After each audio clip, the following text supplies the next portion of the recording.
12년간의 미국 간호사 생활을 마치고 한국으로 돌아왔다.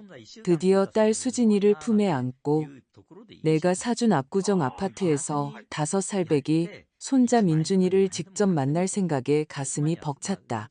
원래는 밤 비행기로 도착할 예정이었지만 운 좋게 더 이른 비행기 표를 구했다. 아파트에 들어섰을 때 정적을 깨는 사위의 목소리가 들려왔다. 넌 그렇게 머리가 나쁘냐? 청소 하나 제대로 못해? 오늘 또 맞고 싶어? 나는 그 자리에 얼어붙었다. 살짝 열린 부엌문 틈으로 수진이가 무릎을 꿇고 앉아 타일 바닥에 쏟아진 토사물을 닦고 있는 모습이 보였다. 손은 덜덜 떨리고 있었다. 32살인 내 딸은 50살은 좋게 넘어 보였다. 제 이름은 박미영, 올해 58입니다. 이것은 사랑하는 사람을 지키는 것이 때로는 우리가 구하려는 그 사람 자신과 싸우는 것을 의미한다는 사실을 깨닫게 된 제 이야기입니다. 미국 로스앤젤레스에서의 12년은 매 순간이 고된 시간의 연속이었습니다. 3교대로 일했고 작은 쪽방에서 살았습니다. 그 모든 것은 수진이와 민준이가 안정적인 삶을 살 수 있도록 충분한 돈을 모으기 위함이었습니다. 압구정 로데오 거리 근처의 방 3개짜리 아파트는 내가 아껴 모은 모든 것을 쏟아부은 결과물이었다. 내 딸에게 주는 선물, 언제나 안전하게 보호받을 수 있는 공간이었다. 지난 몇 주간 수진이와 나는 모든 계획을 세워두었다. 나는 밤 10시에 도착하는 대한항공 비행기를 탈 것이고 딸이 민준이와 함께 공항으로 마중 나와 오랜만에 감격적인 재회를 할 예정이었다. 하지만 운명은 다른 계획을 갖고 있었다. 로스앤젤레스 국제공항에서 더 이른 비행편을 구할 수 있었다. 인천을 경유해 김포공항에 오후 5시에 도착하는 예상보다 5시간이나 이른 시간이었다. 수진이에게 전화할까 생각했지만 깜짝 놀라게 해주고 싶었다. 일찍 도착해서 수진이가 민준이를 유치원에서 데리고 돌아왔을 때 그 기뻐하는 얼굴을 보고 싶었다. 서울의 거리는 예전과 똑같으면서도 완전히 다른 느낌이었다. 남산타워는 여전히 저 높은 곳에서 도시를 굽어보고 있었고 한강의 풍경은 여전히 아름다웠다. 하지만 도시의 기운이 뭔가 변한 것 같았다. 어쩌면 너무 오랫동안 떠나 있었던 내가 변한 것일지도 모른다. 택시는 오후 5시 15분 압구정 현대아파트 앞에 멈춰섰다. 현대적인 건축 양식, 24시간 경비, 한강이 보이는 전망 엘리베이터. 내가 항상 가족을 위해 원했던 바로 그런 안전한 곳이었다. 수진이가 미리 내 출입을 등록해 두었다. 어머님, 일찍 오셨네요. 수진 씨가 한국에 벌써 오셨다는 말씀은 없으셨는데 경비원이 말했다. 깜짝 선물이에요. 비행기를 일찍 구했거든요. 나는 설렘으로 두근거리는 가슴을 안고 미소 지었다. 엘리베이터를 탔다. 짐은 무거웠지만 마음은 가벼웠다. 내 딸을 보고 내 손자를 안아줄 것이다. 704호 아파트 문 앞에 도착해 조용히 짐을 내려놓고 디지털 도어록에 비밀번호를 눌렀다. 1207. 수진이의 생일이었다. 부드러운 클릭 소리와 함께 잠금 장치가 풀렸다. 나는 짜잔. 이라고 외칠 준비를 하며 천천히 문을 밀었다. 하지만 그 말은 부엌에서 들려오는 한 남자의 목소리에 목구멍에서 죽어버렸다. 넌 그렇게 머리가 나쁘냐?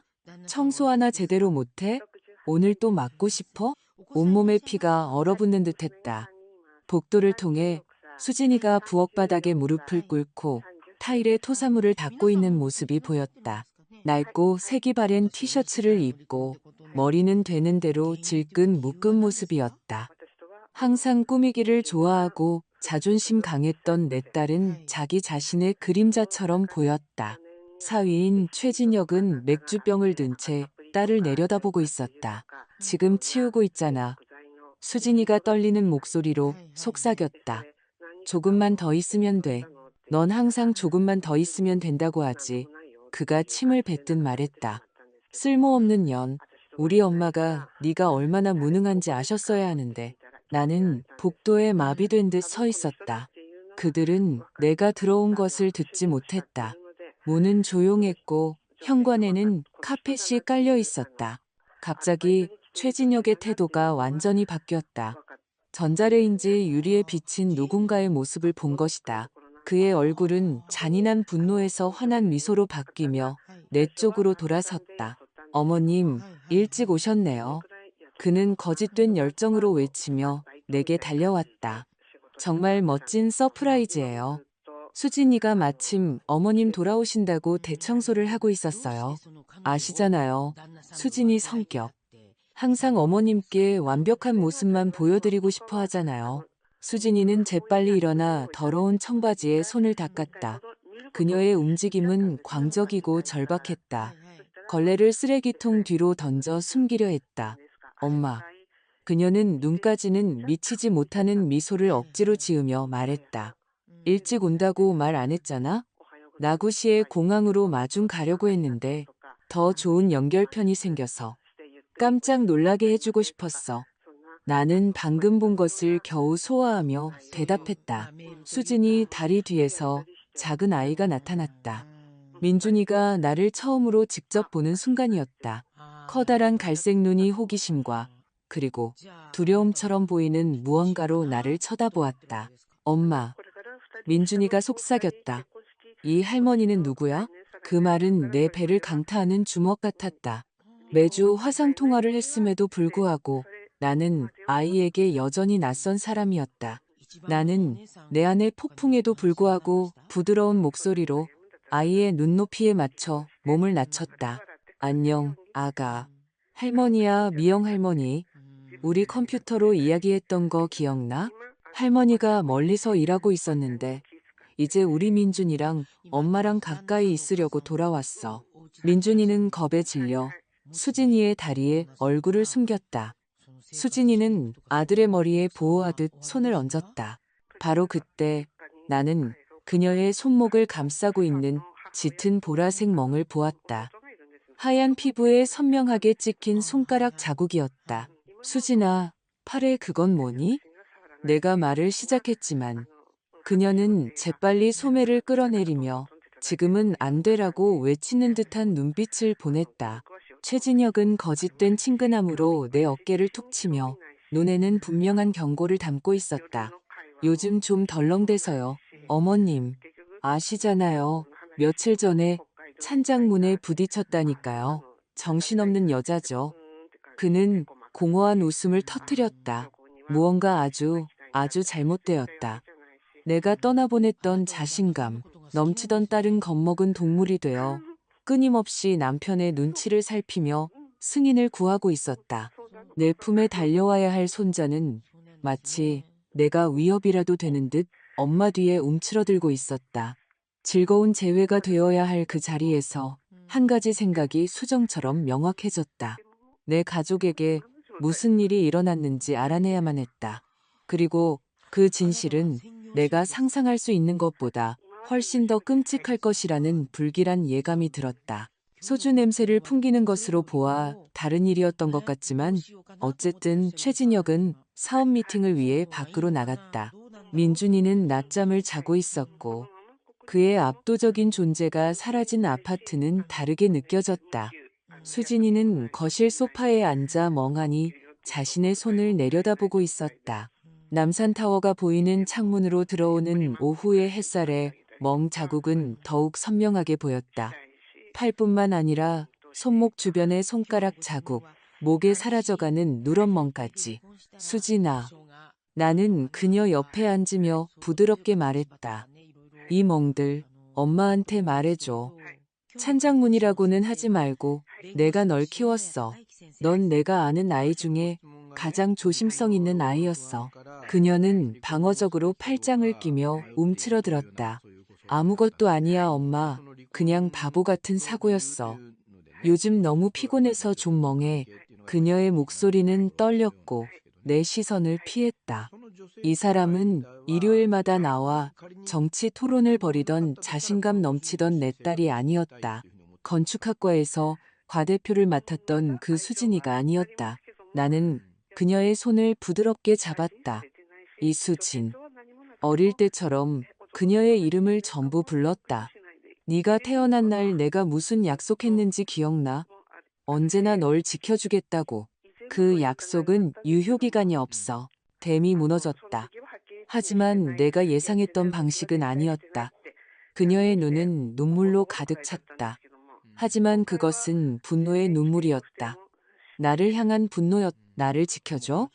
그녀는 거의 그 말을 뱉어냈다. 엄마는 내가 진짜 보호가 필요했을 때 어디 있었어? 내가 너무 아파서 침대에서 일어나지도 못했을 때 민준이를 안고 창밖으로 뛰어내릴까 생각했을 때 엄마는 미국에 있었잖아. 그녀는 폭발하며 일어서서 서성였다. 엄마는 우리한테 돈 보내주려고 그랬다고 하겠지. 아파트? 난 아파트 필요 없었어, 엄마. 난 엄마가 필요했어. 내가 정신병원에 있을 때 의사들이 내가 나 자신과 민준이에게 위험한 존재라고 했을 때 난 우리 엄마가 필요했다고. 세상이 무너지는 것 같았다. 입원했었다고? 왜 나한테 말 안 했어? 말했어. 그녀는 눈물을 흘리며 소리쳤다. 내가 울면서 전화해서 돌아와 달라고 애원했잖아. 근데 엄마는 일 그만둘 수 없다고 아파트 살 돈 거의 다 모았다고 했잖아. 기억나? 5년 전의 기억이 기차처럼 나를 덮쳤다. 수진이가 공황 상태로 전화해 나쁜 생각이 든다고 했었다. 나는 맙소사. 나는 그저 호르몬 때문일 거라고. 곧 괜찮아질 거라고. 아파트 계약을 마치려면 6개월만 더 일해야 한다고 말했었다. 엄마가 그 전화를 끊었을 때 수진이는 목이 메어 말을 이었다. 나 자살하려고 했어. 엄마, 수면제 한 통을 다 털어 넣었어. 그때 진혁 씨가 집에 오지 않았더라면 눈물이 시야를 흐렸다. 그 사람 가족이 날 살렸어. 그녀가 속삭였다. 그 사람 어머니 김 여사님이 여기 석 달 동안 머물면서 나랑 민준이를 돌봐주셨어. 아버님인 최 사장님은 서울에서 제일 좋은 정신과 의사 비용을 다 내주셨고, 형제들은 번갈아 가며 장을 봐주고, 민준이를 소아과에 데려다 줬어. 전부 다. 수진아, 난 그 정도로 심각한 줄 몰랐어. 왜 몰랐는지 알아? 그녀는 붉어진 눈으로 나를 쏘아보았다. 엄마는 나보다 돈에 더 관심이 많았으니까. 압구정에 아파트 사는 것에 자기 딸 인생에 함께하는 것보다 더 관심이 많았으니까. 우리 사이에 침묵이 무겁게 내려앉았다. 최 씨 집안 사람들은 엄마가 했어야 할 일을 나한테 해줬어. 수진이가 이제는 좀 더 차분해져 눈물을 닦으며 말했다. 그러니, 그래, 내가 그들을 돕고, 청소하고, 요리하고, 그들 집을 돌봐주는 건 그들이 나한테 해준 모든 것에 비하면 내가 할 수 있는 최소한의 일이야. 하지만 그 멍들은 수진아, 나 원래 덜렁대잖아, 엄마. 그녀는 목소리가 차가워지며 말을 끊었다. 그리고 설령 아니더라도 엄마가 상관할 바 아니야.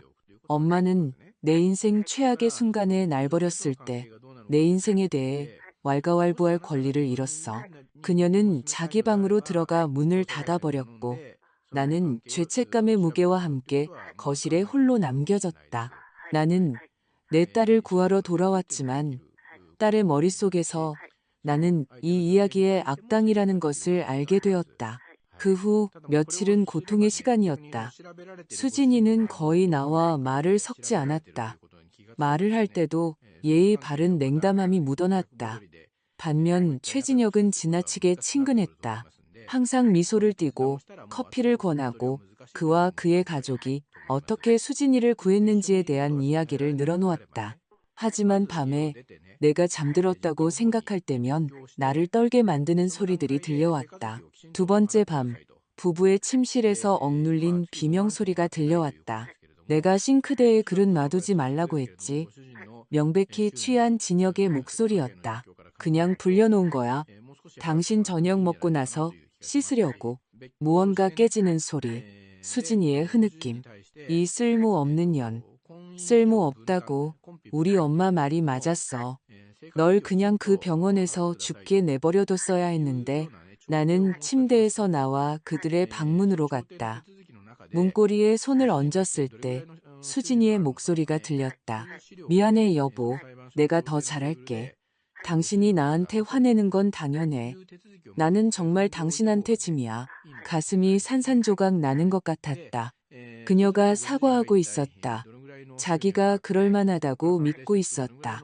나는 내 방으로 돌아와 소리 없이 울었고 결심을 내렸다. 전문가의 도움을 찾아야겠다고. 김지연 박사의 상담실은 서초동 법원 근처에 있었다. 가정폭력과 트라우마 전문가로 그녀의 학위증이 벽 한쪽을 가득 채우고 있었다. 나는 모든 것을 털어놓았다. 수진이의 우울증, 나의 부재, 최씨 가족의 구조, 멍 자국들, 그리고 내 딸이 가해자를 감싸는 방식까지. 김 박사는 조용히 들으며 간간히 메모를 했다. 내가 이야기를 마쳤을 때 그녀는 깊은 한숨을 내쉬었다. 어머님, 따님이 보이는 증상은 스톡홀름 증후군이라고 불립니다. 피해자가 가해자에게 정서적 애착과 충성심을 느끼게 되는 현상이죠. 하지만 딸은 저한테 분노했어요. 그 사람이 아니라 바로 그겁니다. 김 박사는 몸을 앞으로 기울였다. 따님의 뇌가 서사를 다시 쓴 거예요. 따님의 버전에서는 어머님이 자신을 버렸고 최 씨 가족이 자신을 구했죠. 그러므로 충성심은 어머님이 아니라 그들에게 향해야 하는 겁니다. 그게 실제로 일어나는 일인가요? 장기간의 학대, 특히 피해자가 극도로 취약한 시점에 학대가 시작된 경우에 매우 흔하게 나타납니다. 이렇게 생각해 보세요. 사막에서 목말라 죽어가는 사람이 있다고 상상해 보세요. 누군가 물을 가지고 나타나면 그 사람은 영원히 감사할 겁니다. 나중에 그 물을 가져온 사람이 애초에 자신을 사막에 버려둔 사람이었다는 걸 알게 되더라도 말이죠. 그 비유는 정통으로 나를 때렸다. 수진 씨의 경우 심리학자가 말을 이었다. 최 씨 가족은 의도적으로 갚을 수 없는 감정적 빚을 만들어낸 겁니다. 그들은 선의로 도운 게 아니라 그녀에 대한 권력을 갖기 위해 도운 거죠. 어떻게 딸을 이 상황에서 빼낼 수 있을까요? 김 박사는 천천히 고개를 저었다. 단순하지 않습니다. 수진 씨를 직접적으로 대면하면 그녀는 어머님을 인생에서 밀어낼 겁니다. 경찰에 신고하면 그녀는 멍자국은 사고였다고 말할 것이고 어머님은 그녀를 도울 모든 기회를 잃게 될 겁니다. 그럼 전 뭘 해야 하죠? 제 딸이 맞는 걸 그냥 보고만 있으라고요? 신뢰를 조금씩 다시 쌓으세요. 어머님이 지금 여기 있다는 것, 자신의 실수를 이해한다는 것, 다시는 떠나지 않을 것이라는 것을 보여주세요. 그녀가 어머님과 함께 정서적 안정감을 다시 느끼게 되면 그때가 되어서야 최 씨 가족에 대한 진실을 볼 힘을 갖게 될 겁니다. 얼마나 걸릴까요? 몇 달, 어쩌면 몇 년이 걸릴 수도 있습니다. 하지만 지름길은 없습니다. 어머님, 따님은 심리적 감옥에 갇혀 있고 그 감옥의 열쇠는 어머님 손이 아니라 따님 머릿속에 있습니다. 나는 목에 무언가 걸린 듯한 기분으로 상담실을 나왔지만 동시에 계획이 생겼다. 심리학자가 시킨 대로 할 것이다. 내 딸과의 다리를 다시 놓을 것이다. 벽돌 하나하나 평생이 걸리더라도 나는 김 박사의 조언을 철저히 따랐다. 멍자국에 대해 수진이를 추궁하는 것을 멈췄다. 최진혁에 대해 묻는 것도 그만두었다. 대신 작은 것부터 시작했다. 수진아, 네가 좋아하던 김치찌개 끓이려고 하는데 도와줄래? 처음 며칠은 거절했지만 나는 끈질기게 다가갔다. 수진아, 저기 타일에 금이 갔네. 사람 불러서 고쳐도 될까? 민준이가 네가 어릴 때 보던 만화 보고 싶어 하는데 같이 볼 수 있게 다운받아 줄 수 있을까? 조금씩, 아주 조금씩 장벽이 낮아지기 시작했다. 어느 날 오후 민준이가 내게 동화책을 읽어달라고 했다. 처음 있는 일이었다. 수진이는 부엌에 있다가 그 소리를 들었다. 아무 말도 하지 않았지만 그녀의 눈에 눈물이 고이는 것을 보았다. 또 한 번은 토요일에 돼지고기, 김치찜을 준비했다. 냄새가 아파트에 가득 찼다. 수진이가 부엌에 나타나 냄새를 들이마셨다. 외할머니 레시피야? 그녀는 돌아가신 내 어머니를 언급하며 조용히 물었다. 똑같아. 너 이거 얼마나 좋아했는지 기억나? 몇 주 만에 처음으로 그녀가 미소를 지었다. 진심 어린 미소였다. 맛봐도 돼? 물론이지, 딸. 우리는 부엌 식탁에 마주 앉아 함께 먹었다. 민준이는 한 그릇을 뚝딱 해치웠다. 최진혁은 그의 약속 중 하나 때문에 밖에 있었다. 엄마. 수진이가 갑자기 접시를 보며 말했다. 나 그날 엄마한테 너무 심하게 말했어. 아니야, 수진아. 내 말이 맞았어. 네가 가장 필요로 할 때 내가 여기 없었잖아. 하지만 엄마는 우리한테 더 나은 삶을 주려고 일하고 있었잖아. 그게 변명이 될 순 없어. 네가 그런 일을 겪고 있을 때 널 혼자 둔 건 어떤 이유로도 정당화될 수 없어. 나는 그녀의 손을 잡았다. 진심으로 미안하다, 딸아. 내가 크게 잘못했어. 그녀는 눈물을 흘리며 내 손을 다시 꽉 잡았다. 돌아와줘서 고마워. 그녀가 속삭였다. 그것이 재회의 시작이었지만 정서적 재회가 학대가 멈췄다는 것을 의미하지는 않았다. 그리고 그 후 몇 달 동안 나는 평생 짊어지고 가야 할 끔찍한 일들을 목격해야만 했다. 목요일 밤이었다. 최진혁은 밤 11시에 만취해서 집에 돌아왔다. 수진이는 그의 저녁 식사를 오븐에 데워두었다. 나는 그가 부엌으로 들어가는 소리를 들었다. 침묵. 그리고 수진아, 이리 와봐. 그녀는 거실에서 달려갔다. 나는 조용히 뒤를 따라가 들을 수는 있지만 보이지 않는 복도에 섰다. 이게 뭐야? 그의 목소리는 위험할 정도로 차분했다. 당신 저녁이야, 여보. 당신이 좋아하는 닭볶음탕. 식었지만 오븐에 데워뒀어. 정말이야. 날 죽이려고 작정했어? 차가운 음식을 먹여서 병들게 하려고? 진혁 씨, 아니야. 나는 바닥에 접시가 깨지는 소리. 수진이는 억눌린 비명을 질렀다. 혀로 핥아서 치워. 피가 끓어올랐다. 부엌으로 들어가려 했지만 김 박사의 조언이 떠올랐다. 지금 대면하면 모든 것을 잃는다. 나는 무력한 분노로 떨며 마비된 채 서서 내 딸이 애원하는 소리를 들었다. 진혁 씨, 제발 민준이 깨겠어. 치워. 침묵. 그리고 평생 잊으려고 노력해야 할 소리들. 내 딸이 바닥에서 깨진 음식을 치우는 소리. 최진혁이 마침내 방으로 들어갔을 때 나는 여전히 부엌 바닥에 앉아 조각들에 둘러싸여 조용히 울고 있는 수진이를 발견했다. 나는 아무 말 없이 그녀 옆에 몸을 낮추고 조각들을 줍기 시작했다.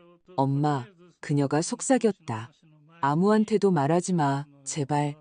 만약 누가 알게 되면 내가 정신병자라는 걸 증명해서 민준이를 뺏어갈 거라고 했어. 난 내 아들을 잃을 수 없어, 엄마. 내 아들을 잃는 것만 빼면 뭐든지 견딜 수 있어. 나는 그녀가 우는 동안 부엌 바닥에서 그녀를 껴안았고 계획을 세우기 시작했다.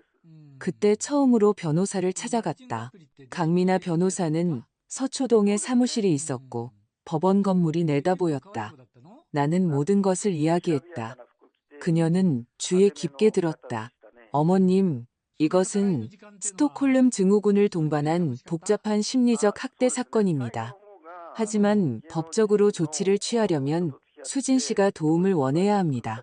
그리고 어머님 설명으로는 아직 그 단계에 이르지 않은 것 같네요. 그럼 아무것도 할 수 없나요? 할 수 있습니다. 모든 것을 기록하기 시작하세요. 날짜, 시간, 들은 것, 본 것.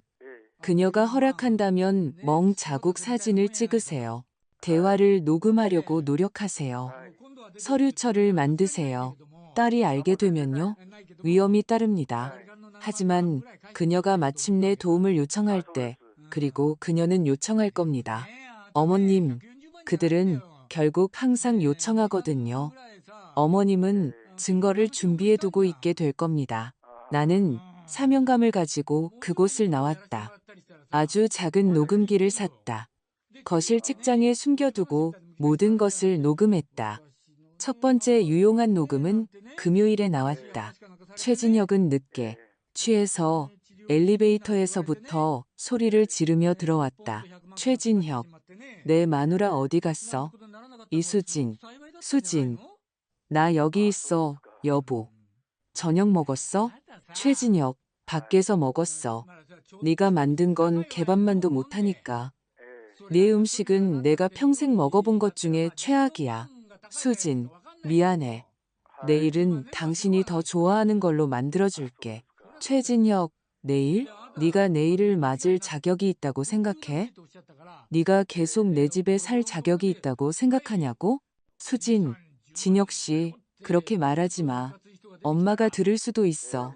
최진혁, 내 엄마? 널 버리고 간 그 늙은 여자? 그 여자는 너보다 더해. 넌 적어도 미쳤다는 핑계라도 있지. 그 여자는 그냥 자기 딸 돌보는 것보다 미국 가서 돈 버는 걸 택한 싸구려야. 수진의 우는 소리. 최진혁, 울어. 실컷 울어. 내 꼴처럼 실패자같이 울라고. 우리 가족 아니었으면 넌 죽었어. 죽었다고. 넌 나한테 목숨 빚진 거야. 알겠어? 수진 흐느끼며. 알아. 미안해. 최진혁, 무릎 꿇고 감사해야지. 아, 맞다. 무릎 꿇어. 몇 초간의 침묵. 최진혁, 그래, 그거야. 이제 제대로 사과해봐. 수진, 갈라지는 목소리로. 미안해, 진혁 씨. 날 돌봐줘서 고마워. 날 죽게 내버려두지 않아서 고마워. 최진혁, 그래야지. 이제 들어가자. 그리고 내일 이 집 제대로 청소해. 알았어? 우리 엄마 오시는데 지저분한 꼴 보이기 싫으니까. 나는 나중에 내 방에서 혼자 그 녹음을 들으며 소리 없이 울었다. 내 딸이 무릎을 꿇고 가해자에게 감사하고 있었다. 그 주는 가장 힘든 한 주였다. 최진혁은 유난히 폭력적이었다. 수진이는 찬장문에 부딪혔다는 눈가의 멍과 함께 나타났다. 민준이는 다시 밤에 오줌을 싸기 시작했다. 전형적인 아동 트라우마의 퇴행 현상이었다. 그리고 나는 육체적으로, 감정적으로, 정신적으로 완전히 지쳐 있었다. 화요일 밤 미국에 있는 친구에게 전화했다. 전화기 너머로 울었다. 미영아, 그냥 돌아와. 구원받고 싶어 하지 않는 사람은 구할 수 없어. 진지하게 포기할까 생각했다. 여권을 챙겨 미국으로 돌아가 수진이가 아무리 고통스럽더라도 스스로 선택하게 내버려 둘까. 비행기 표를 알아보고 있을 때 민준이가 내 방으로 들어왔다. 할머니, 갈 거야? 나는 아이의 눈높이에 맞춰 몸을 낮췄다. 왜 그렇게 물어, 아가? 할머니 슬퍼 보여. 엄마가 슬퍼하면 아빠가 가버려야 한다고 말해. 가슴이 조여왔다. 할머니는 안 가? 민준아, 절대 약속할게. 아이는 작고 겁에 질린 채 나를 꽉 껴안았다. 그 순간 나는 결심했다. 머물 것이다. 싸울 것이다. 몇 년이 걸리더라도 내가 망가지더라도 이 작은 아이에게는 자신을 포기하지 않는 누군가가 필요했기 때문이다. 그 일은 목요일 새벽 3시에 일어났다. 내 방문을 미친 듯이 두드리는 소리에 잠이 깼다. 문을 열자 입술이 터져 피를 흘리고 눈이 빠르게 부어오르는 수진이가 서 있었다.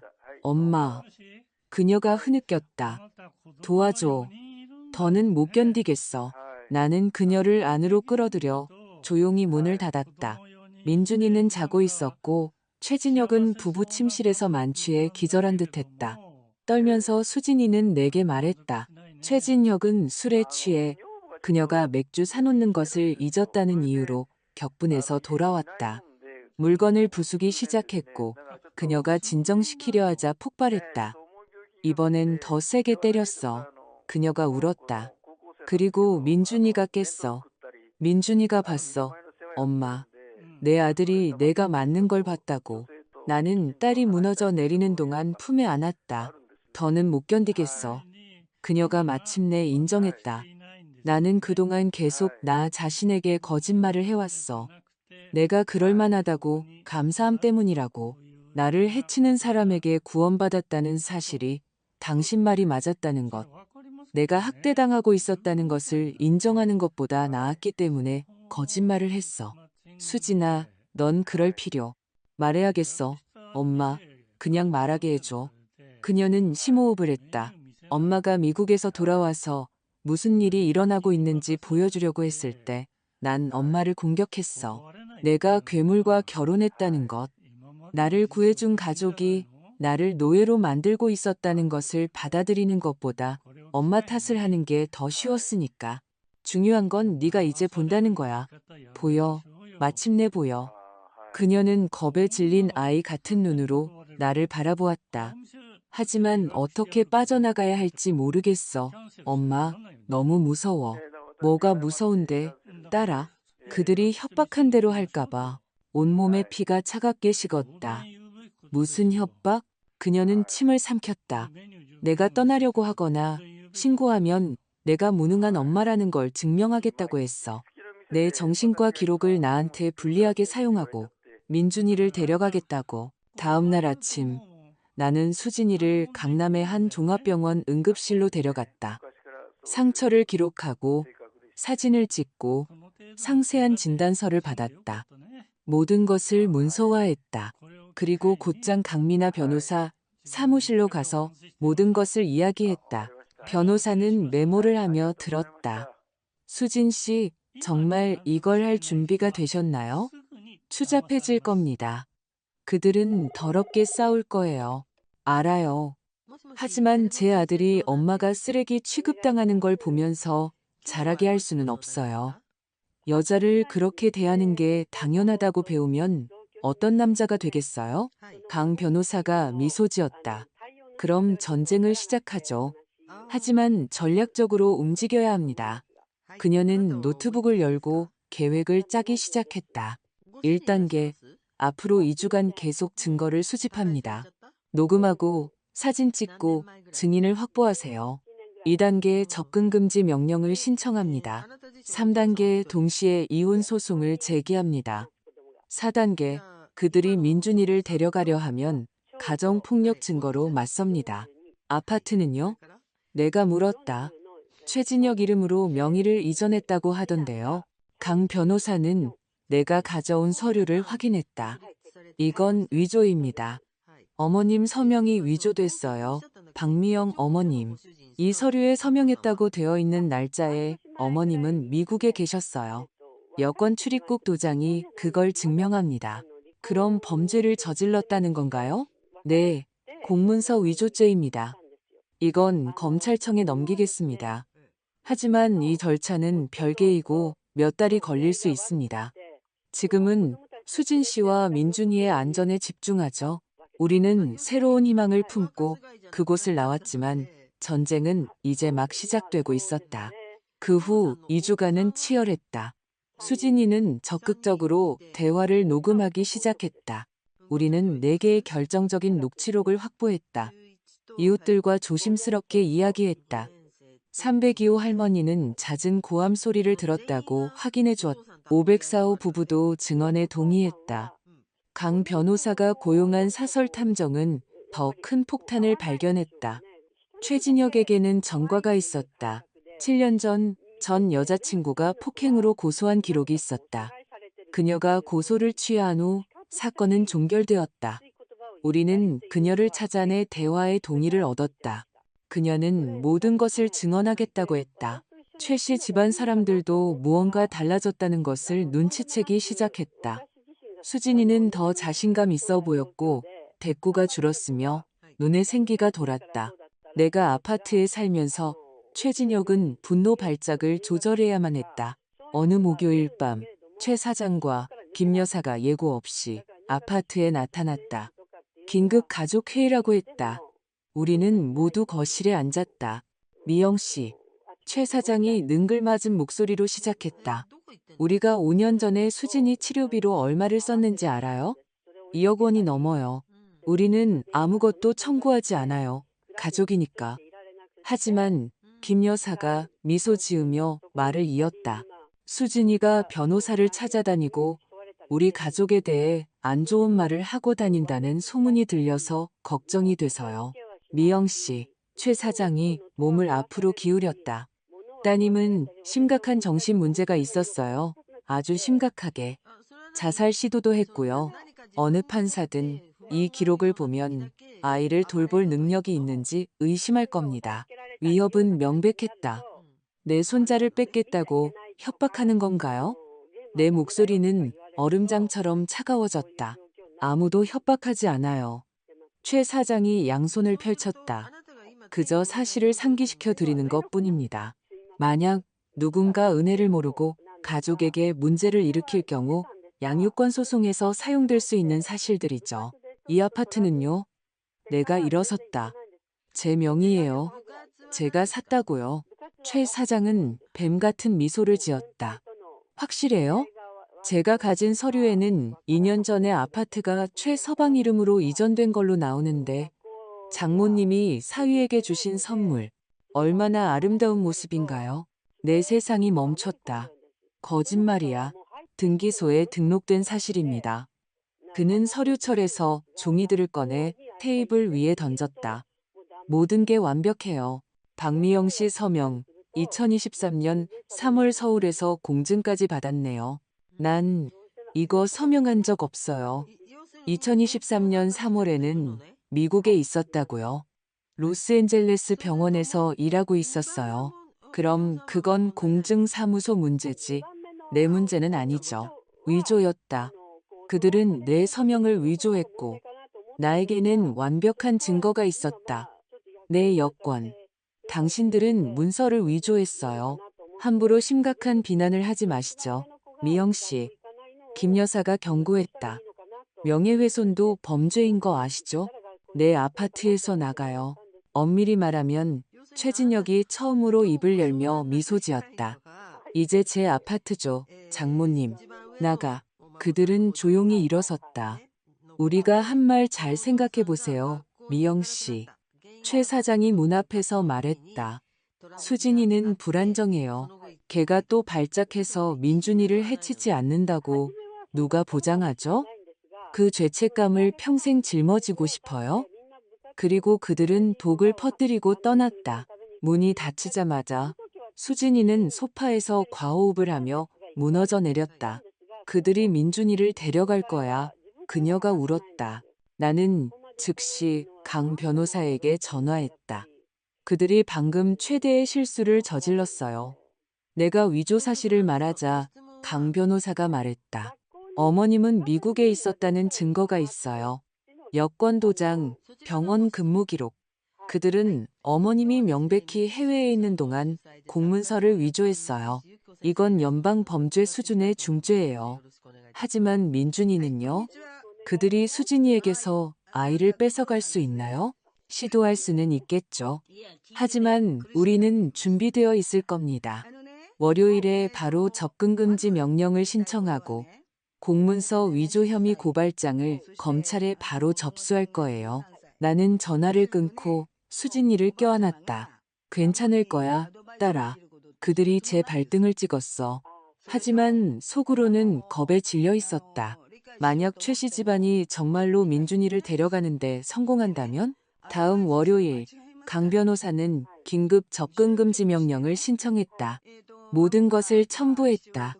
멍자국 사진, 진단서, 녹취록, 이웃들의 진술서.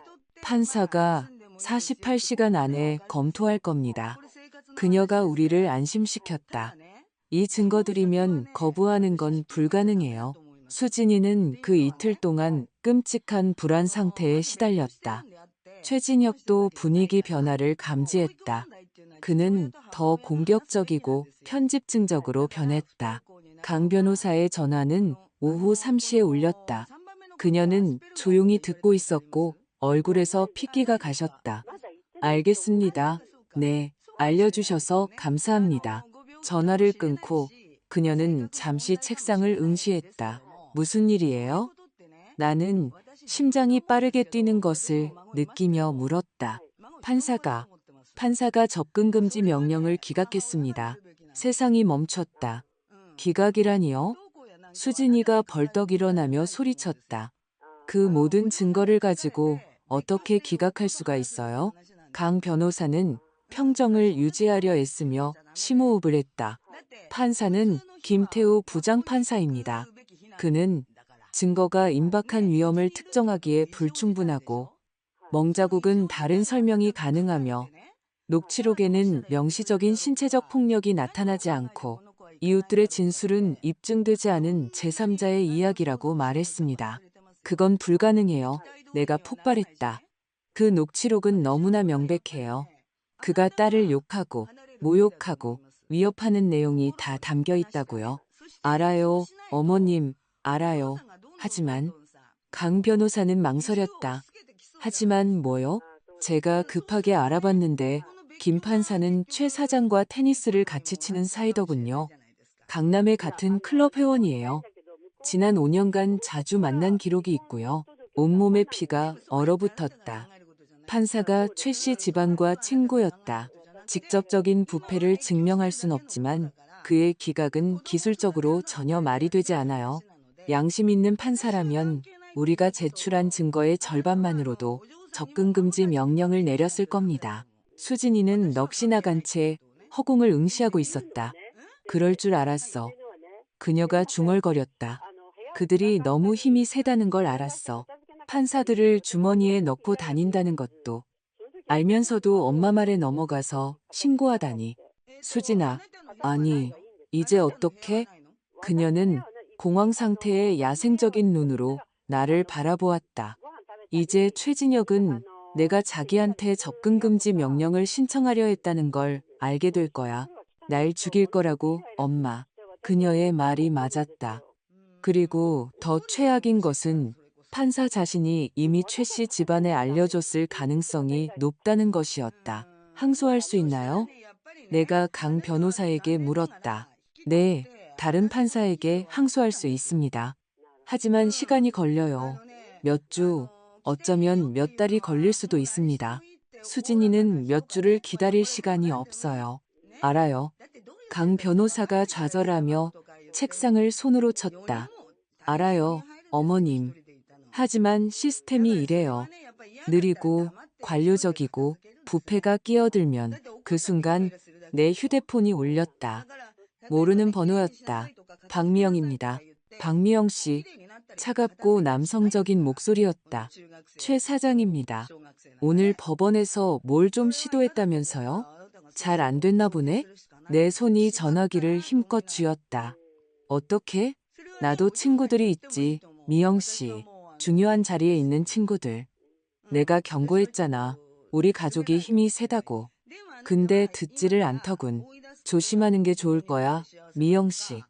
이제 당신과 수진이한테 상황이 복잡해질 테니까. 그는 웃으며 전화를 끊었다. 유령처럼 창백해진 수진이를 바라보았다.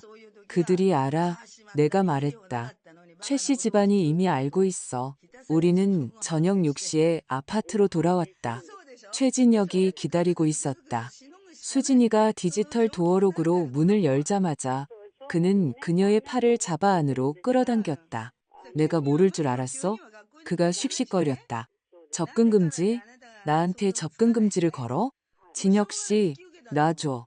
그는 그녀가 고통에 찬 비명을 지를 정도로 팔을 세게 쥐었다. 넌 내 여자야. 내 거라고.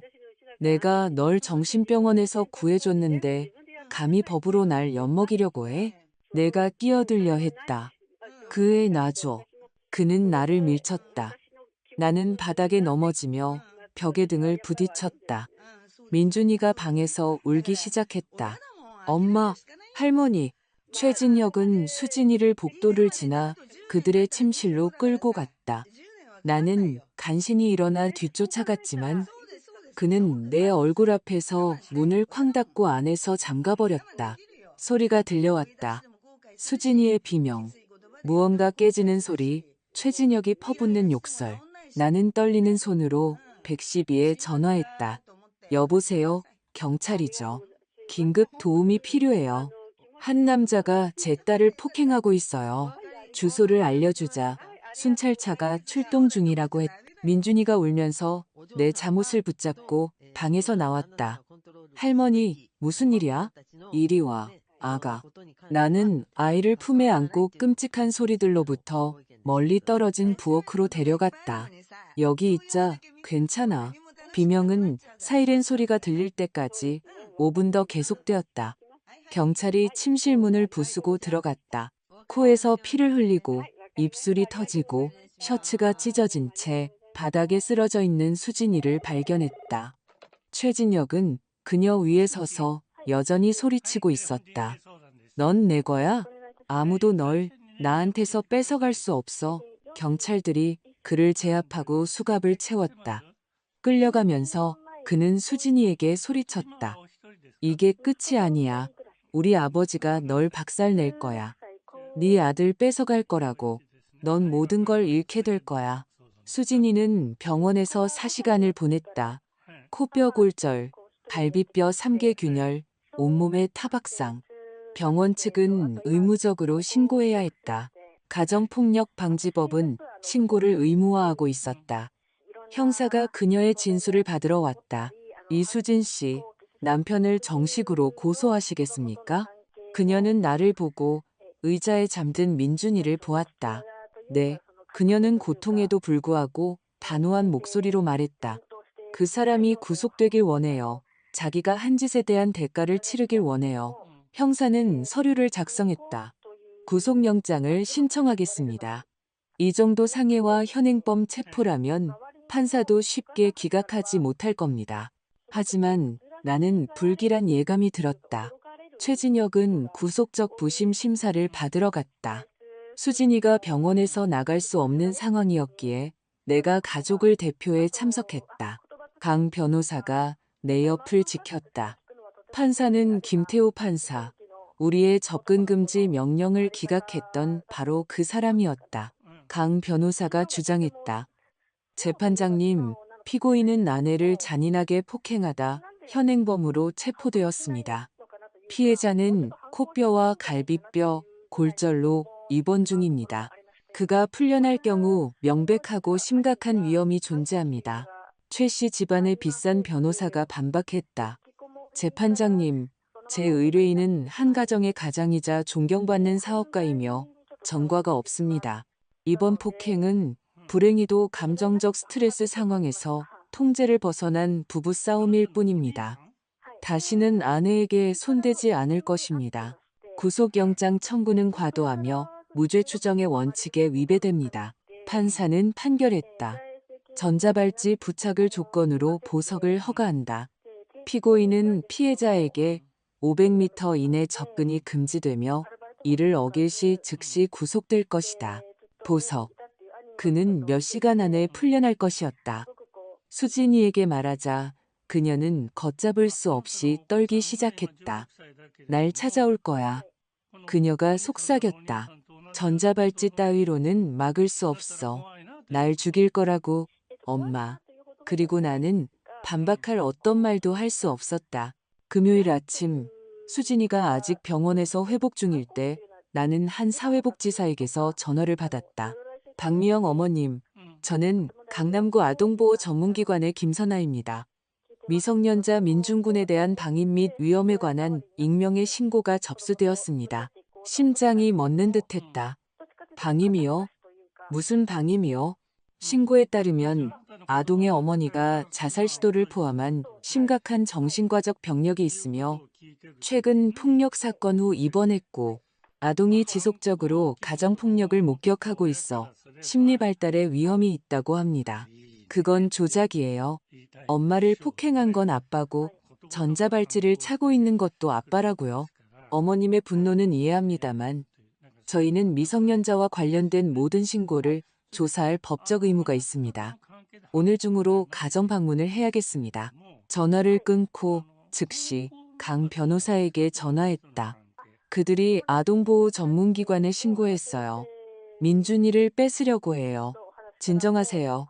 어머님, 예상했던 일입니다. 피해자를 공격하기 위해 시스템을 이용하는 것이 그들의 수법이죠. 제가 법적 대리인으로 방문에 동행하겠습니다. 오후 2시 김선아 씨가 심리학자, 공무원과 함께 아파트에 도착했다. 강 변호사도 몇 분 뒤 도착했다. 그들은 민준이를 따로 면담하고 아파트 상태를 점검하고 진단서를 분석하고 일과 식사, 학교에 대해 질문했다. 이 자국들은 설명해 주실 수 있나요? 심리학자가 이틀 전 최진혁의 폭행으로 생긴 복도벽에 주먹 자국을 가리켰다. 아이 아빠가 제 딸을 잔인하게 폭행했을 때 생긴 겁니다. 나는 분노를 억누르며 설명했다. 사건 기록도 있고 가해자는 전자발찌를 차고 보석으로 풀려난 상태입니다. 그들은 모든 것을 꼼꼼하게 기록했다. 이 시간 후 김선아 씨가 우리를 따로 불렀다. 솔직하게 말씀드리겠습니다. 제가 개인적으로 본 바로는 어떤 방임도 없었습니다. 아파트는 깨끗하고 정돈되어 있고 아이는 잘 먹고 잘 돌봄받고 학교도 규칙적으로 다니고 있습니다. 하지만 내 속이 타들어갔다. 하지만 아동보호 전문기관에 엄격한 규정이 있습니다. 신고 내용에 어머니의 심각한 정신과적 병력, 특히 자살 시도와 최근의 가정폭력이 포함되고 아이가 폭행을 목격했을 경우 저희는 법적으로 상황이 안정될 때까지 일시적인 분리보호를 고려해야 합니다. 분리보호요? 내가 폭발했다. 안전한 집에서 내 손자를 데려다가 보호시설에 넣겠다고요? 반드시 시설은 아닙니다. 가까운 친척과 함께 있을 수도 있습니다. 아버지 쪽 가족이 서울에 있나요? 아버지 쪽 가족은 강 변호사가 단호하게 끼어들었다. 이번 익명신고의 명백한 배우입니다. 아이를 그들에게 보내는 것은 아이를 직접적인 위험에 노출시키고 폭력의 순환을 영속시키는 것입니다. 그리고 박미영 어머님은 외할머니시지만 법적 양육권이 확립되어 있지 않습니다. 기술적으로 이런 경우 규정상 저희는 법적 권리가 있는 북의 친척에게 우선권을 주도록 되어 있습니다. 발밑에 땅이 꺼지는 것 같았다. 내 손자를 최 씨 집안에 넘기겠다고요. 나는 경악하며 속삭였다. 그 말을 하고 있는 건가요? 김선아 씨는 내 시선을 피했다. 월요일 아침에 가정법원 판사님께 사건을 넘겨 결정을 받겠습니다. 그때까지 민준이는 박미영 어머님의 임시보호 하에 있지만 상황이 매우 미묘하니 훌륭한 가사 전문 변호사를 선임하시길 강력히 권고합니다. 그들이 떠나자 나는 소파에 주저앉았다. 그들이 이길 거야. 나는 중얼거렸다. 최 씨 집안이 이길 거라고 민준이를 데려갈 거야. 강 변호사가 내 앞에 무릎을 꿇고 내 손을 잡았다. 어머님, 제 말 들으세요. 제가 그렇게 두지 않을 겁니다. 월요일 아침 심리가 열리기 전에 어머님 이름으로 긴급 임시 양육권 소송을 제기할 거예요. 최 씨 집안의 폭력에 대한 모든 증거, 녹취록, 진단서, 진술서, 최진혁의 전 여자친구 사건 기록까지 전부 제출할 겁니다. 그 가족이 얼마나 유독한지 반박할 수 없게 보여줄 거예요. 만약 판사가 또 김태우 판사면요? 만약 그렇다면 정식으로 기피 신청을 할 겁니다. 최 사장과의 친분을 증명하는 서류 증거를 제출할 거예요. 그가 스스로 기피하지 않으면 공정하고 양심 있는 판사를 만날 때까지 즉시 항소할 겁니다. 얼마나 걸리죠? 그녀는 망설였다. 항소가 이어진다면 몇 주, 어쩌면 몇 달이 걸릴 수도 있습니다. 그동안 민준이는 최 씨 집안과 함께 있는 거고요. 침묵. 바로 그것이 일어날 일이었다. 수진이는 토요일 오후에 퇴원했다. 여전히 얼굴이 부어있고 갈비뼈 골절 때문에 극도로 조심스럽게 움직이며 아파트로 돌아왔다. 민준이는 그녀가 들어서자마자 달려갔다. 엄마, 돌아왔구나. 그녀는 고통에 신음하며 천천히 무릎을 꿇었지만 절박하게 아들을 껴안았다. 엄마는 항상 우리 아가한테 돌아오지. 밤에 민준이를 재우고 수진이와 나는 거실에서 이야기했다. 엄마, 아동보호전문기관이 정말 여기 왔었어? 나는 모든 것을 이야기했다. 익명의 신고, 조사, 월요일로 잡힌 심리, 민준이를 뺏길 실제 가능성. 그녀는 울지 않았다. 눈물을 넘어선 상태였다. 그들이 그럴 줄 알았어. 그녀는 완전히 생기 없는 목소리로 말했다. 처음부터 내가 경고했잖아. 내 정신과 기록을 나한테 불리하게 이용할 거라고. 내 아들을 뺏어갈 힘이 있다고. 수지나 강 변호사가 모든 걸 걸고 싸울 거야. 그들하고 싸워봤자 소용없어, 엄마. 그녀는 고통을 무시하고 일어서며 목소리를 높였다. 그들은 시스템 전체를 쥐고 있어. 판사, 경찰, 사회복지사까지 내 아들을 뺏어갈 거고 우리가 막을 방법은 아무것도 없어. 그렇게 말하지 마. 차라리 조용히 학대나 당할 걸. 그녀가 말했다. 그 말은 칼처럼 나를 베었다. 조용히 잠자코 맞으면서 내 아들 곁에나 있을 걸. 이제 어차피 아들도 잃고 최진혁이 접근 금지 명령 어기고 와서 때리면 또 맞겠지. 어기지 않을 거야. 어길 거야. 그녀가 소리쳤다. 정말 전자발찌 따위가 뭘 막을 거라고 생각해? 그거 끊어버리고 여기 와서 날 죽일 거라고. 그리고 뭐가 최악인지 알아? 그녀는 완전히 절망적인 눈으로 나를 보았다. 난 그럴 만해. 우리 같은 가난한 사람들을 위해 정의가 존재한다고, 시스템이 필요한 사람을 보호해준다고 믿을 만큼 어리석고 순진했으니까. 그날 밤, 그리고 다음 날 밤도 잠을 이룰 수 없었다. 마음 한구석에서는 수진이가 완전히 오를지도 모른다는 두려움이 자라나고 있었기 때문이다.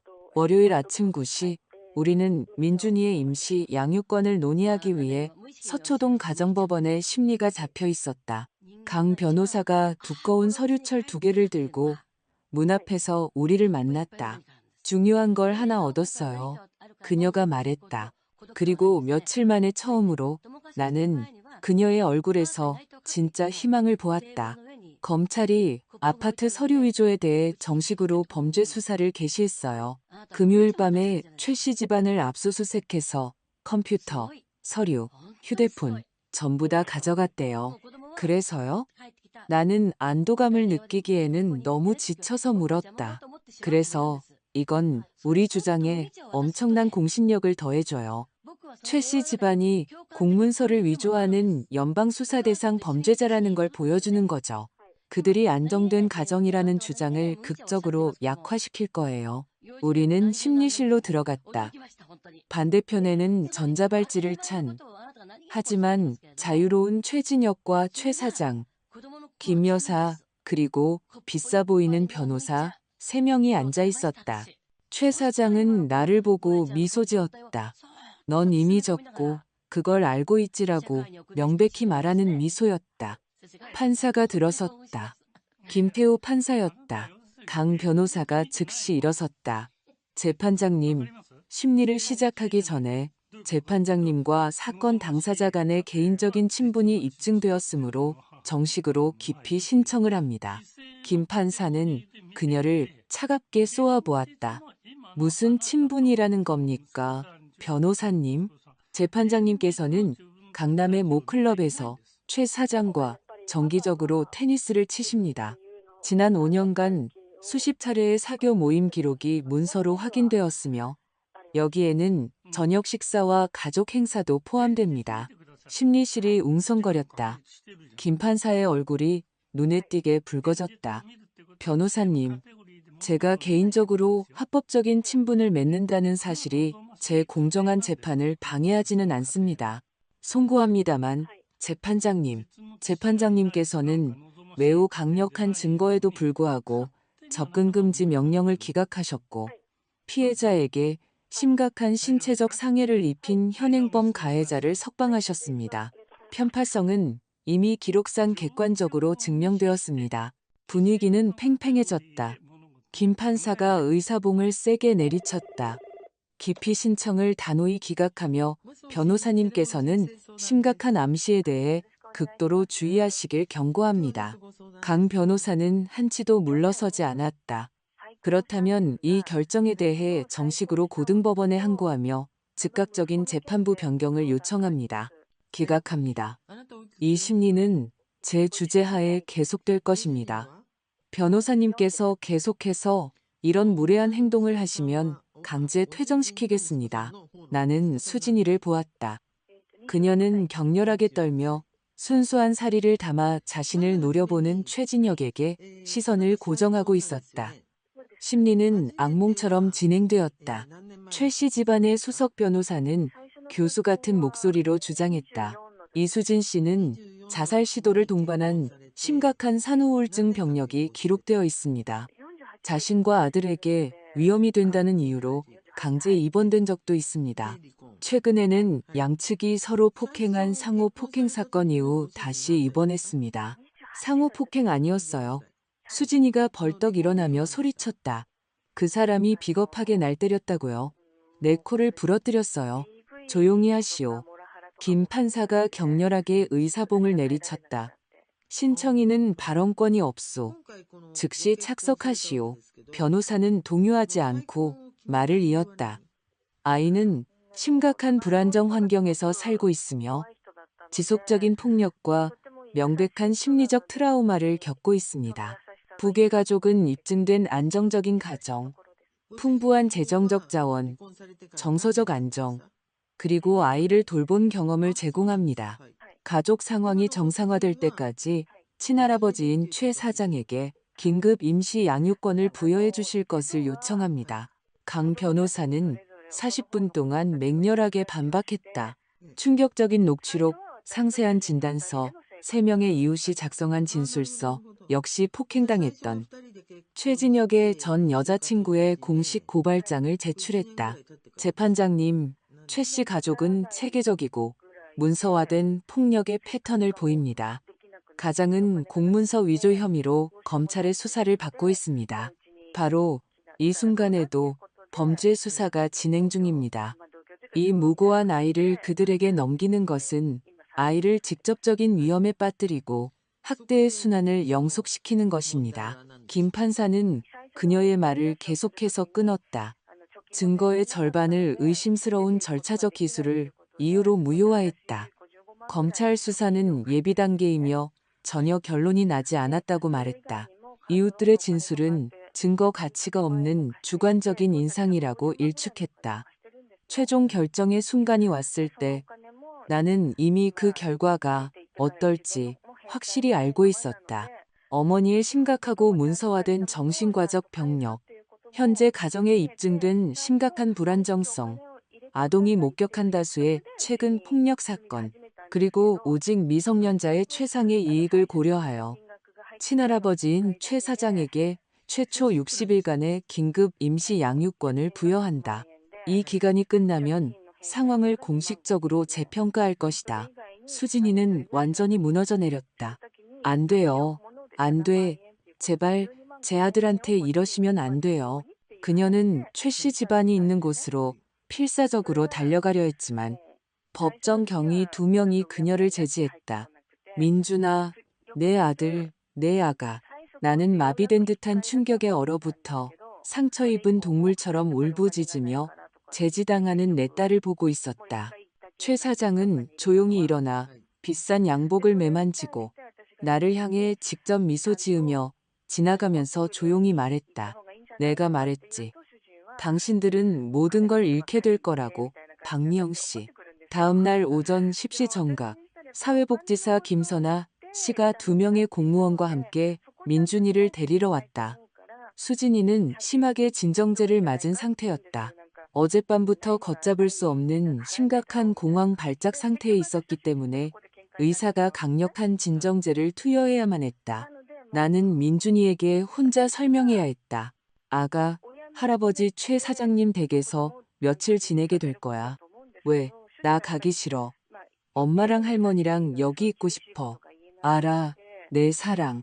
나도 네가 있었으면 좋겠어. 하지만 판사님이 가야 한대. 며칠만이야. 약속할게. 엄마도 같이 가? 나는 대답할 수 없었다. 걷잡을 수 없이 눈물이 흘렀다. 할머니, 왜 울어? 내가 뭐 잘못했어? 아니야, 내 사랑. 넌 아무 잘못도 안 했어. 이 중에 내 탓은 하나도 없어. 김선아 씨는 친절하고 전문적이었지만 단호했다. 결국 아이를 관용차에 태웠을 때 옷가지와 장난감 3개가 든 작은 배낭을 맨 아이는 창밖으로 필사적으로 외쳤다. 엄마, 할머니 돌아와 놔두고 가지마. 나는 문을 닫고 복도 바닥에 그대로 주저앉았다. 수진이가 약에 취해 비틀거리며 거실에서 나타났지만 방금 무슨 일이 일어났는지 이해할 만큼은 의식이 있었다. 데려갔어? 그녀가 말했다. 질문이 아니라 세상의 종말을 확인하는 말이었다. 데려갔구나. 그녀는 내 옆바닥에 앉아 벽에 머리를 기댔고, 우리는 그렇게 완전히 망가진 두 여자로서 우리의 안식처가 되어야 했던 아파트의 텅 빈 복도에서 서로 껴안고 울었다. 그 후 한 달은 말 그대로 내 인생 최악의 시간이었다.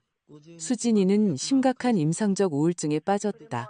걸어다니는 좀비 같았고 고형식은 전혀 먹지 못했으며 말도 거의 하지 않았다. 하루 종일 누워서 눈도 깜빡이지 않고 천장을 응시했다. 나는 모든 약, 모든 부엌칼, 가위 등 그녀가 자해에 사용할 수 있는 모든 것을 꼼꼼하게 숨겨야 했다. 어느 날 밤 3시경, 나는 7층 베란다 난간에 서서 아래 거리를 내려다보는 그녀를 발견했다. 수진아, 당장 거기서 내려와.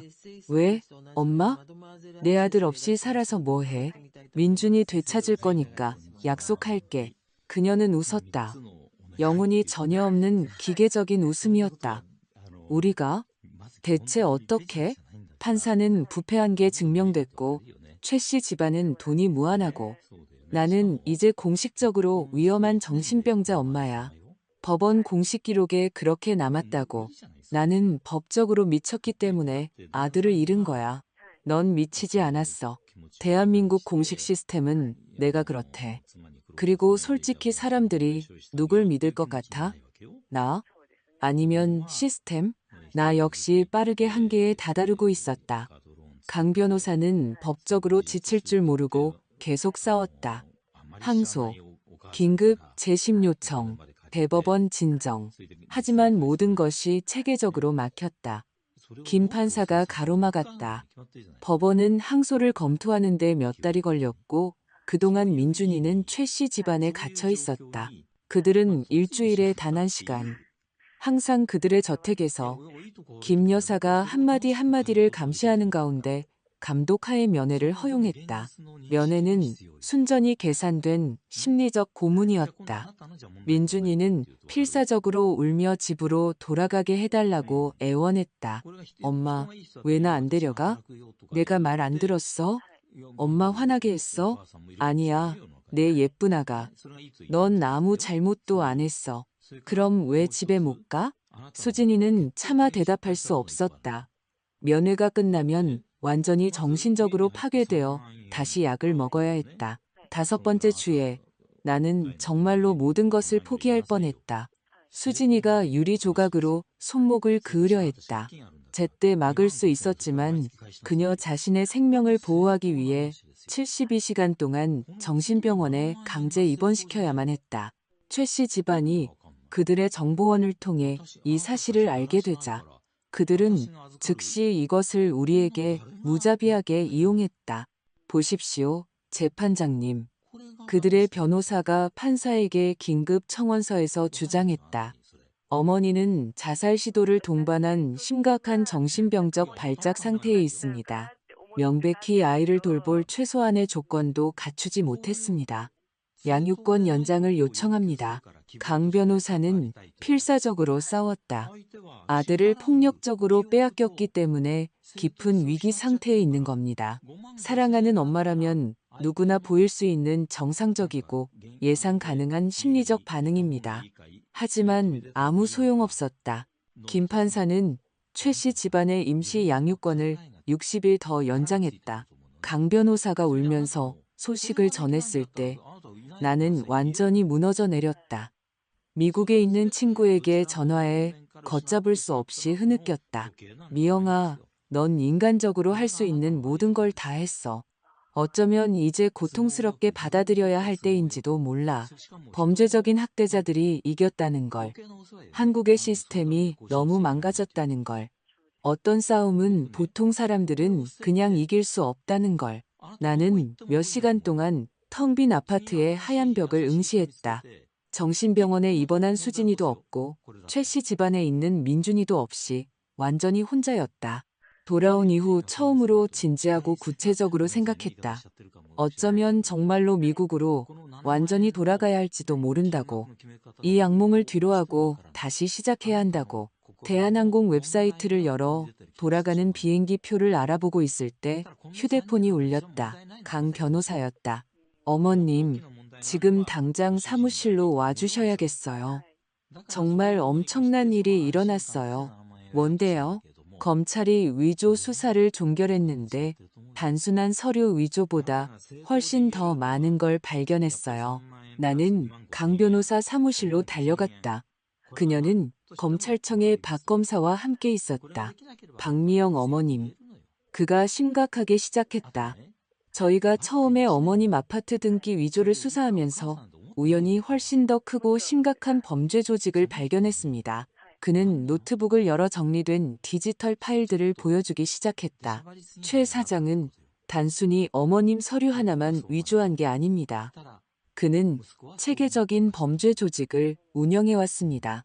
지난 15년간 이 남자는 최소 12명의 다른 취약한 여성들을 체계적으로 찾아내 잔인하게 착취했습니다.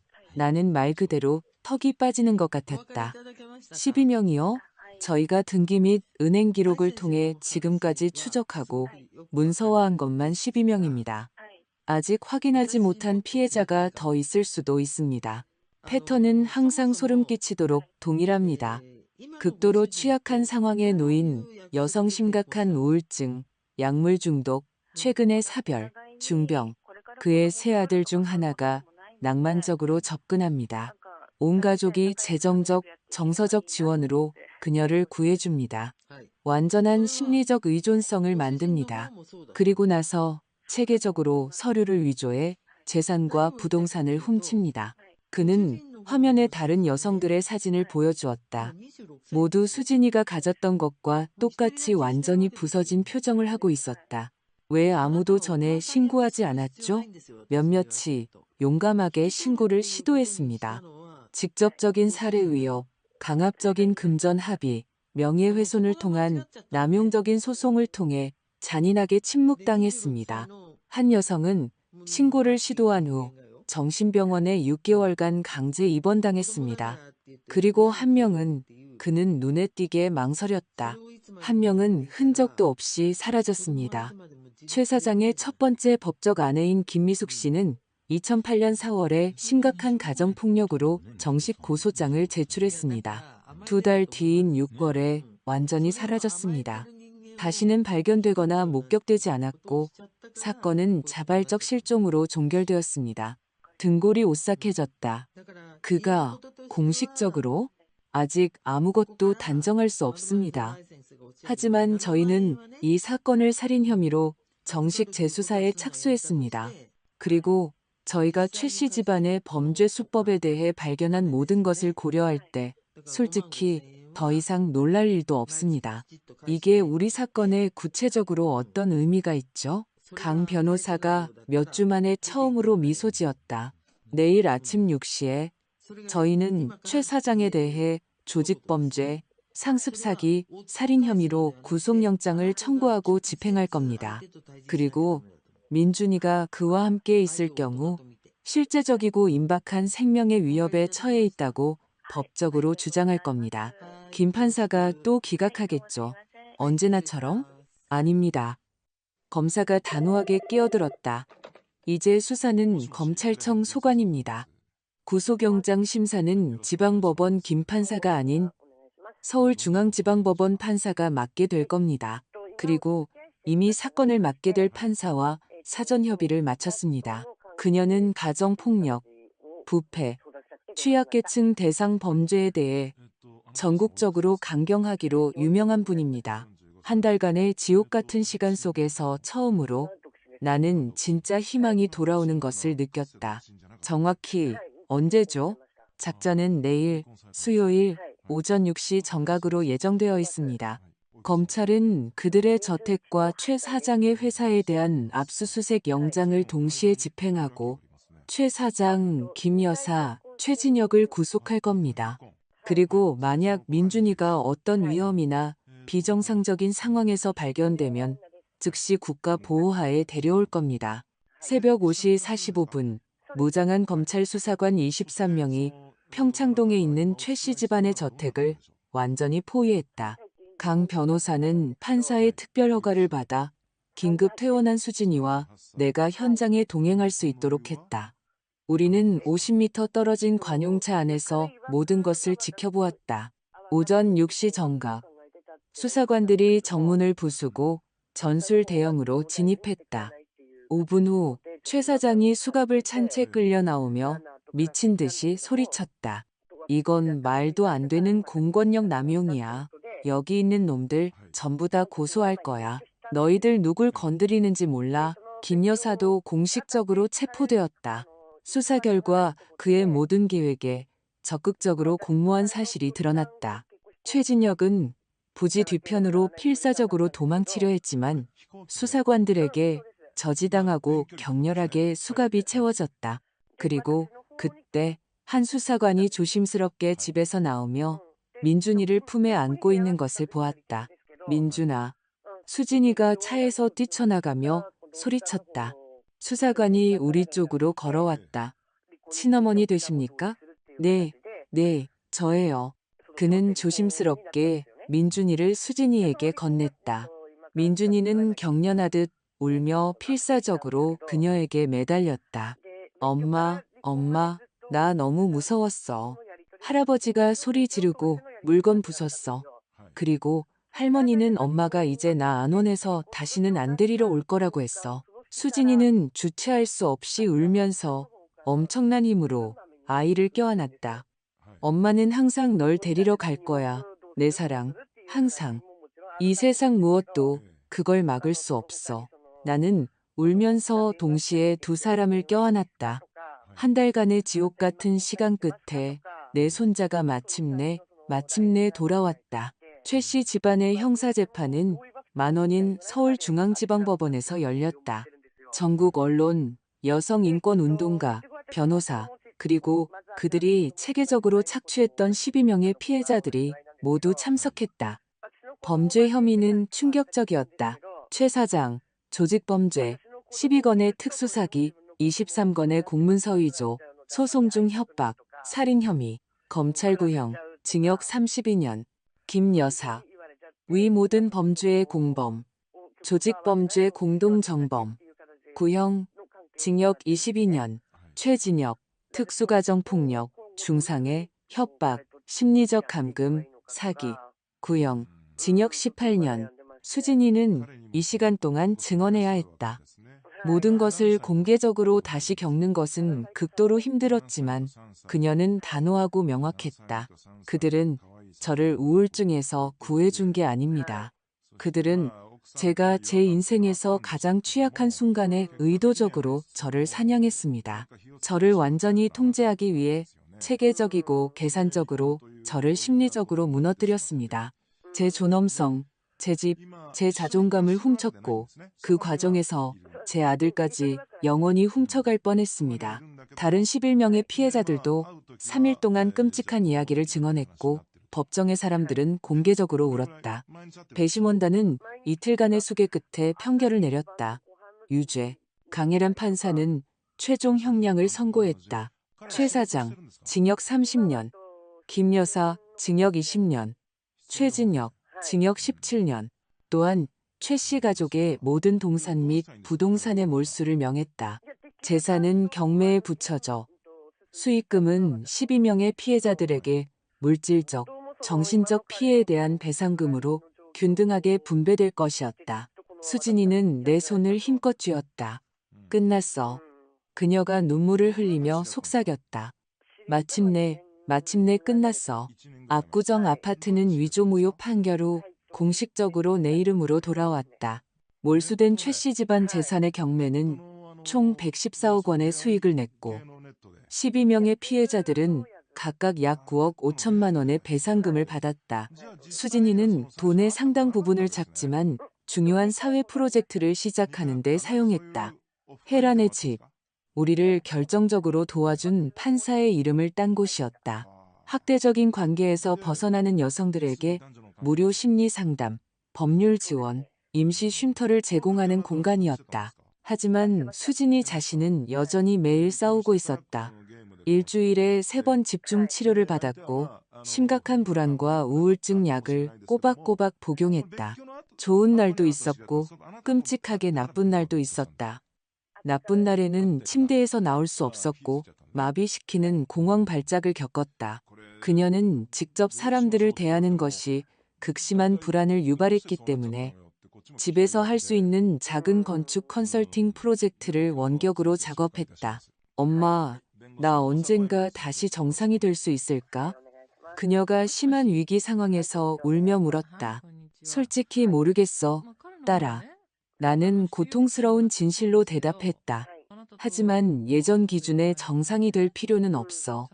넌 기능적일 필요가 있고 이미 그렇게 하고 있잖아. 모든 것에도 불구하고 네가 이미 이뤄낸 모든 것을 봐. 나는 헤란의 집에서 전일제 자원봉사자로 일한다. 그것이 우리가 겪은 모든 것을 최소한이나마 유용한 것으로 바꾸는 나의 방식이다. 민준이도 눈에 보이는 그리고 보이지 않는 상처를 안고 있었다. 이제 7살인 아이는 작고 강렬한 악몽을 꿨고 밤에 오줌을 쌌다. 버려지는 것에 대한 비정상적인 공포를 가지고 있었다. 아동 심리학자는 공식적으로 복합 외상 후 스트레스 장애를 진단했다.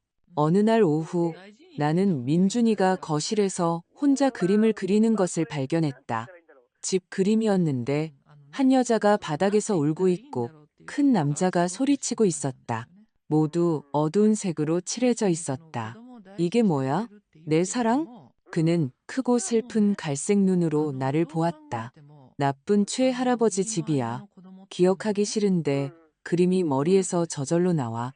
나는 완전히 부서진 마음으로 손자를 껴안았다. 상처는 수진이에게만 있는 것이 아니었다.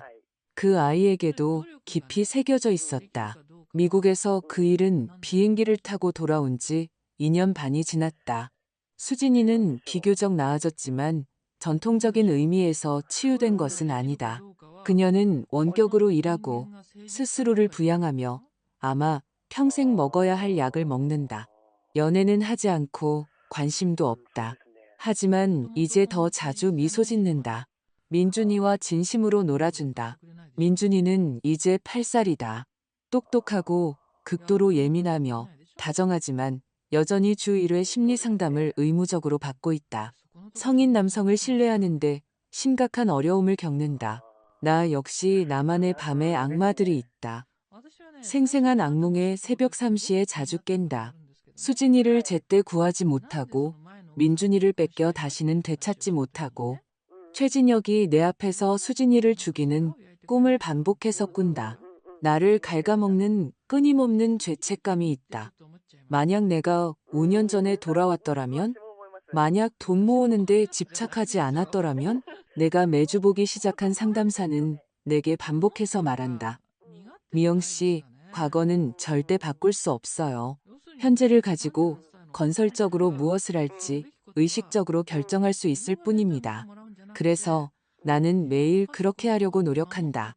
만약 당신이 여기까지 완벽하고 행복한 동화 같은 결말을 기대하며 왔다면 실망시켜드려 진심으로 죄송하다. 현실은 그렇게 작동하지 않는다. 특히 깊고 체계적인 심리적 트라우마가 관련된 경우에는 더욱 그렇다. 수진이는 다른 날 내게 깊은 말을 했다. 그것이 모든 것을 완벽하게 요약했다. 엄마, 솔직히 난 항상 행복하지는 않아. 아마 절대 그럴 수 없을 거야. 제대로 기능하지도 못할 만큼 끔찍한 날들도 있어. 하지만 난 자유로워. 그리고 눈에 보이는 상처를 가진 자유가 겉으로는 멀쩡해 보이면서 갇혀 있는 것보다 무한히 더 나아. 만약 당신이 지금 비슷한 일을 겪고 있다면, 혹은 그런 사람을 알고 있다면, 이것 하나만은 확실히 알아두길 바란다. 진정한 자유는 그 잔혹한 싸움의 매 순간을 감수할 가치가 있다. 그 자유가 엄청난 심리적 대가를 치르더라도, 영구적인 상처를 남기더라도, 완벽과는 거리가 멀더라도 말이다.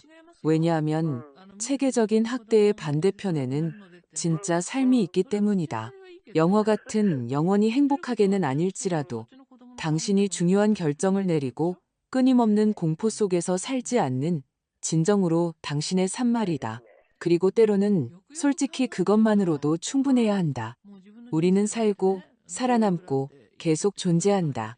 그리고 어떤 날들은 그것이 우리가 할 수 있는 전부이며 그래도 괜찮다.